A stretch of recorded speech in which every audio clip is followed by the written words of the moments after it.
తను బయలుపరుచుకున్న దేవుణ్ణి ఇప్పటికీ మనం అర్థం చేసుకోలేదు. ఇప్పుడు వివరిస్తాను. జాన్ పాల్ అనే నేను one in being, one in personality. One in being, one in personality. Being ఏంటంటే నేను హ్యూమన్ బీయింగ్ని, మనిషిని. పర్సన్ ఎవరు అంటే జాన్ పాల్ అనే పర్సన్. మీరెవరు? హ్యూమన్ బీయింగే. మీరు కూడా one in being, one in person.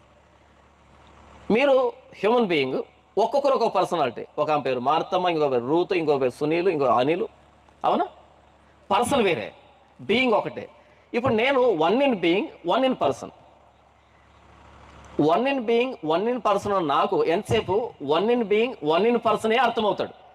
కానీ దేవుని దగ్గరికి వస్తే, బైబిల్లో తను బయలుపరుచుకున్న దేవుని దగ్గరికి, one in being, three in persons. One in being, three in persons. Being ఏంటంటే గాడ్ హెడ్, దైవత్వం. పర్సన్స్ ఎవరు? Father, son, holy spirit. తండ్రి, కుమార, పరిశుద్ధాత్ములు. ఇప్పుడు చెప్పండి, దేవుళ్ళు ఎంతమంది? ముగ్గురు.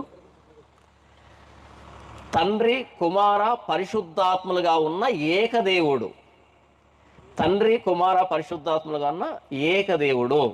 ఇప్పుడు నేను చెప్పింది కొంచెం అర్థమైనట్టుంది, కొంచెం అర్థం కానట్టు ఉంది. ఈ తండ్రి, కుమార, పరిశుద్ధాత్మలుగా ఉన్న దేవుణ్ణి మనం వివరించుకోలేం, ఆయన్ని అనుభవించాలి. మనం వివరించుకోలేం, అనుభవించాలి. ఎప్పుడు అనుభవిస్తామంటే ఇప్పుడు పాక్షికంగా అనుభవిస్తున్నాం, చనిపోయిన తర్వాత పూర్తిగా అనుభవిస్తాం.